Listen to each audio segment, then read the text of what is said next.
Hello and welcome to part 4 of a new Half-Life modding tutorial series. In this tutorial I'm going to cover level transitions so we can link up multiple maps and then add them to actual mod. So, what is a level transition? A level transition is a part of your level where the next map is loaded.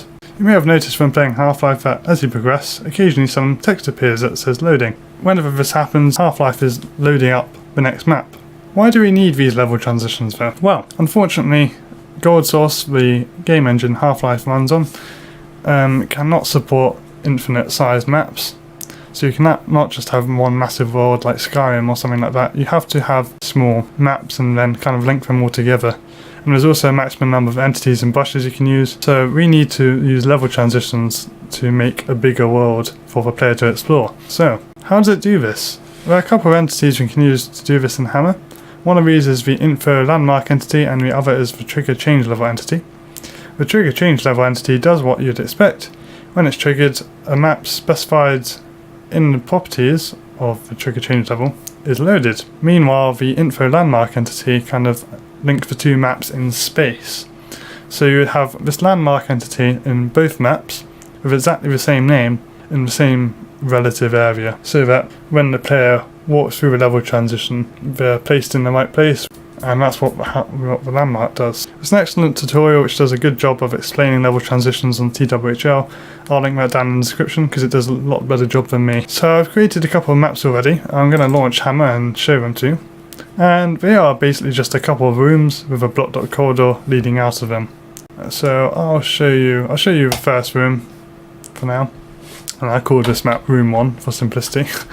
And as you can see, it's just a room with the player spawn point, and you have a corridor the player can go down. It's blocked off at one end, so the map is enclosed, so we don't get any leaks. I talked about leaks in part 3 in the FAQ section at the end. If you didn't see that, check back if you're not sure what a leak is. So, in order to create a seamless level transition, we need to have an overlapping section which is the same in both maps. What this does is it basically makes the world consistent. So if a player is walking through a corridor in one map and the next map loads, in the next map they should still be in that same corridor, or at least what they think is the same corridor. Otherwise it would be a really weird transition and they'd suddenly be in a completely different place. We want to maintain some continuity between our maps. So we need an overlapping section, which is this corridor, in this case, between the two maps. I've gone for a corridor for simplicity's sake. It's also quite important that the player can't see kind of this blocked up section of your map, so which is why I've made this corridor kind of bend round slightly, so that I'll have a level transition in the middle of the corridor, about here or something. And that way we won't see round the corner, but that will mean when a map loads here in the middle of the corridor, we'll see round the corner and we'll actually see another room entirely because the map will have loaded. Of course, the overlapping section doesn't have to be a corridor. You can get quite creative and create one-way map transitions, for instance, and other types of map transitions too. In this tutorial, I'll just be making a fairly bog standard level transition where you can go between two different maps as much as you'd like. Okay, so I've already created this corridor. It's fairly straightforward. It is literally just cuboids, brushes, and it's got this kind of bend round so the player can't see around the corner. And of course remember to block off the end so you don't get leaks, as I mentioned earlier. And I'll show you the second map, and you can see here I've got an identical corridor if we go in here. But on the other end of it, I've actually got this room, this different room, so the player can go into this corridor section, which will be my transition zone, and at a certain point along the corridor it will load either map. So if the player was in the second map, the destination map, and they walked through the corridor, they'd load up the other map, and then they'd be in that map's corridor. But to them it would be exactly the same because the corridor is identical. And the easiest way to make that corridor identical is literally just to copy and paste the corridor. So if you get the selection tool once you created a corridor in one map, highlight your corridor in the top view and hit enter.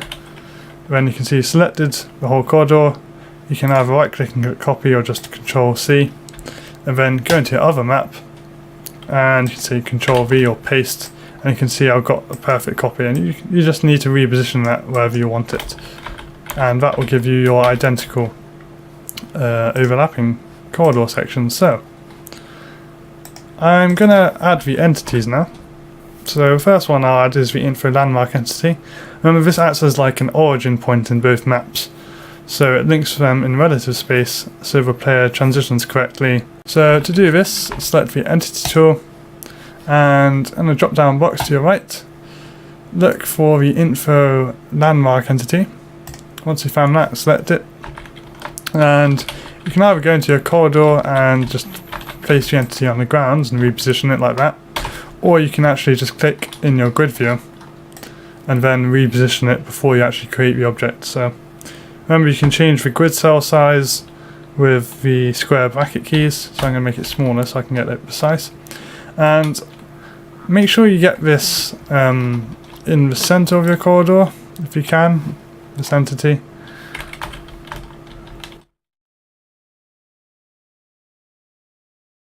So right click that and click create object. There we go. It doesn't matter too much exactly where your landmark entity is, but I like to have it fairly central. So now get your selection tool and select landmark entity. It's really simple to configure. Right click it, click on properties, and we've only got one property, which is the name. So set the name to something like corridor landmark, I'll call this underscore landmark. Make sure there's no spaces in this and make sure it's all lowercase, otherwise Half-Life, you'll have issues with it loading the Half-Life.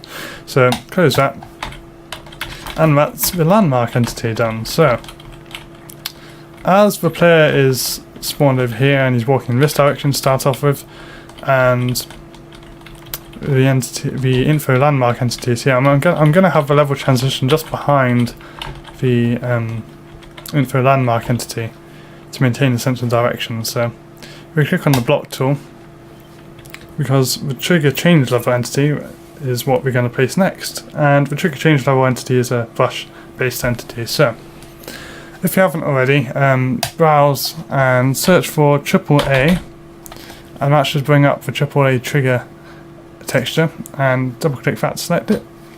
The trigger texture is used for any kind of area which a player walks into that will trigger an event or some other entity.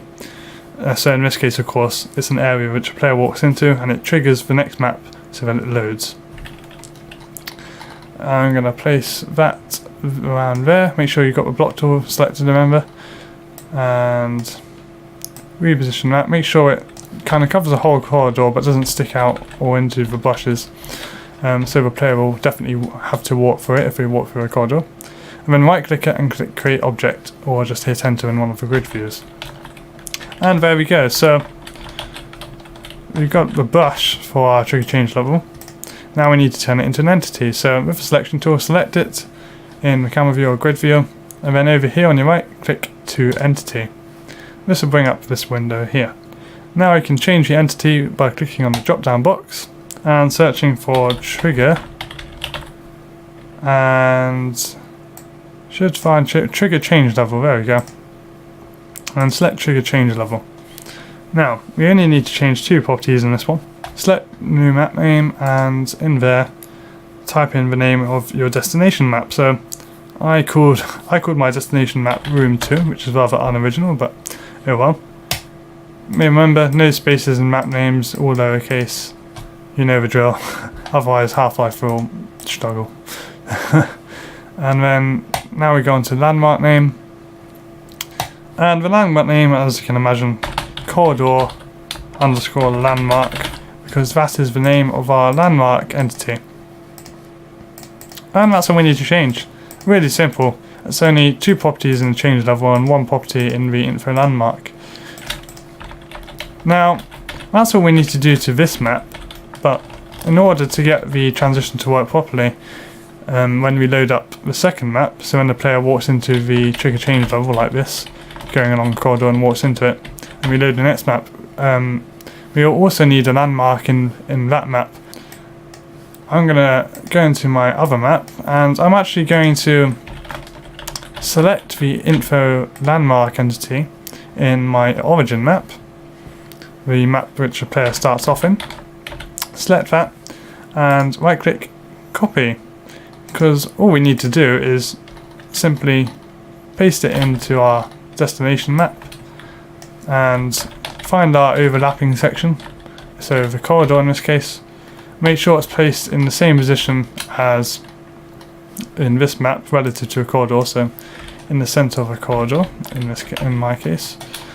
And there we go. So got it in this map now. If you right click and click on properties, you can see the name should be still corridor_landmark, but if not, make sure it's set to that. Should be exactly the same as the landmark name in the origin map. So now we have a landmark entity in our destination map. All we need to do is create another trigger change level. So get your block tool.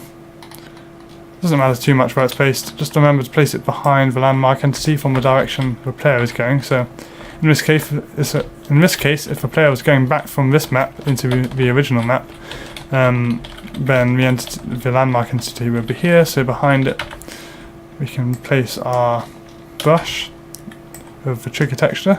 Right click, create object. There we go. Then selection tool, click on that. Right click and tie to entity, or just click the to entity button and bring up the properties.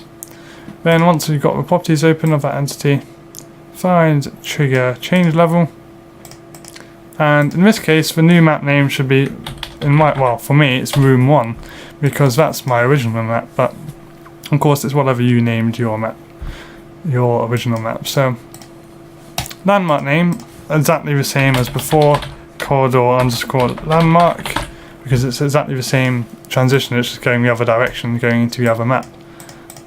And that's that. We can close it and we're done.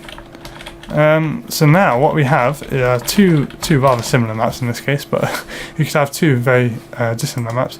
I think I actually closed room 1 by accident earlier. Open that up again. There we go. So now we have these two rooms. So we have one room and corridor in one map, and we have exactly the same corridor in this map here, but we have a different room on this side of the corridor. And what will happen is, when the player spawns into this first map, room 1, they'll appear here, they'll walk along into a corridor, go along here, and as soon as they touch this invisible trigger, well, it will be invisible in game, this trigger change level, the next map will be loaded, which is this map, and it'll be seamless. They'll appear somewhere about here, wherever the trigger change level was in the previous map, and they can carry on walking and go, oh look, it's a different room. And then if they want to, they can go back and they'll walk into this trigger change level, and that'll load up the original map, and the player can just kind of ping pong between the two as much as they like. Okay, so now we've got both maps saved. I'm going to compile them both with this cog button up here. It says run map, and then make sure your rad is set to no. And I'm also going to make sure this don't run the game flag is checked. Check this flag, make sure it has a tick in the box, because we don't want to run the game, because if we only have one map compiled, then it won't successfully load the other map when we test it. Okay, click OK, that'll compile the map. That's our first map. Now close that compile log and get rid of this map now, and open up your other map, and we'll compile this one as well. Again, don't run the game, run rad no. Click OK, and with any luck there won't be any errors, and that's that. So close that log, and you can close all of this.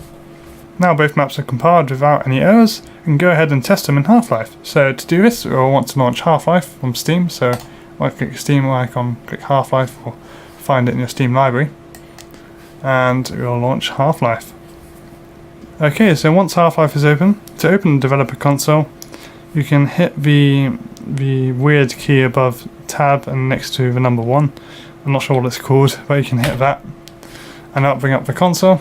Now you can enter the command map space and then type in the name of your origin map. So one with the spawn point in, the info player start entity, was room 1 for me.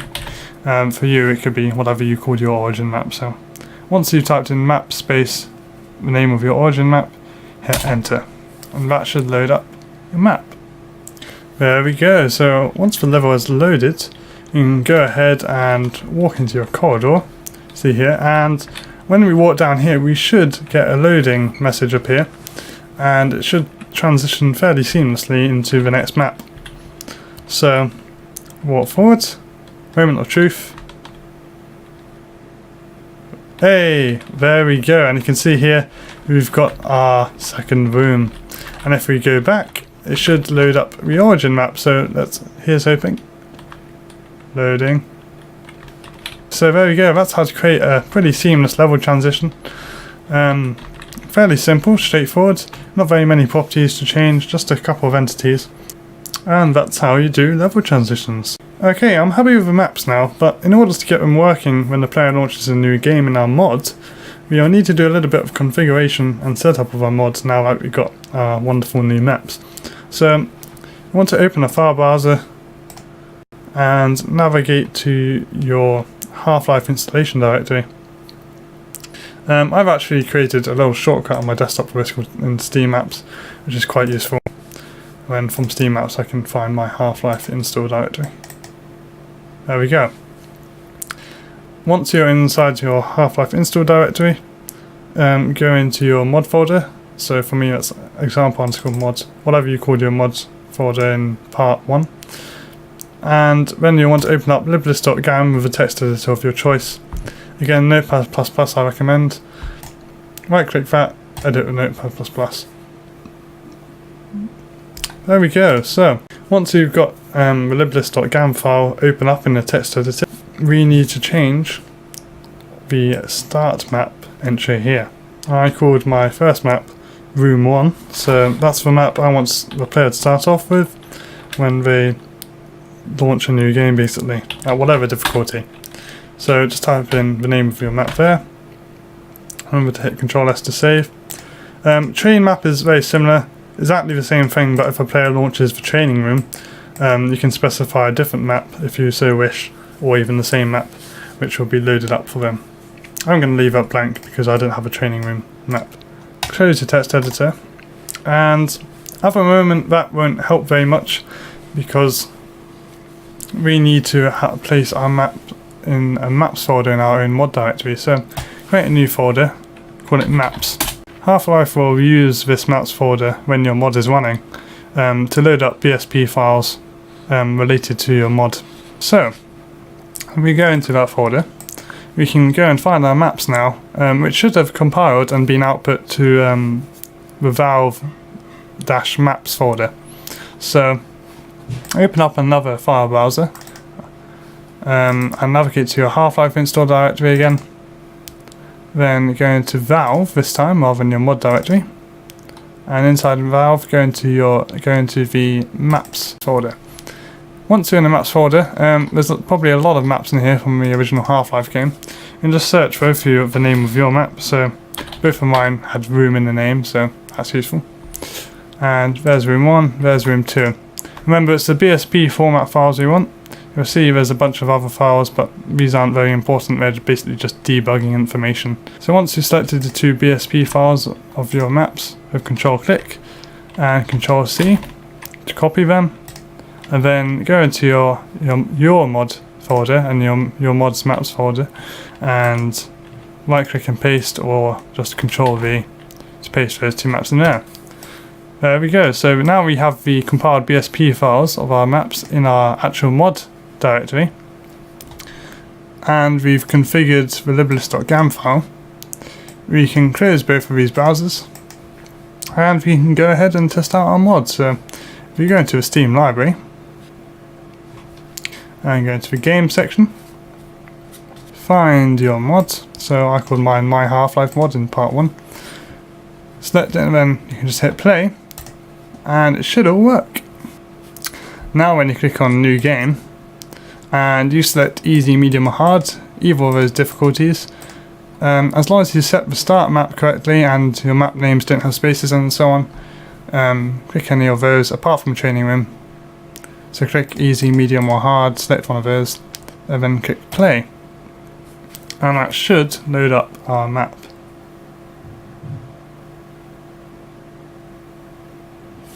Hey, ta-da, there we go. We got it all working. You can see level transition. So, all in all, that's an excellent job well done. We've managed to create a level transition between two maps, so you can now create a theoretically infinite sized world by having lots of maps chained together, like the Half-Life, or any other single player Half-Life mod. And, well, yeah, there you go. Thanks for watching. If you found the video useful, give it a thumbs up and hit the subscribe button to stay tuned for more. Till next time, bye!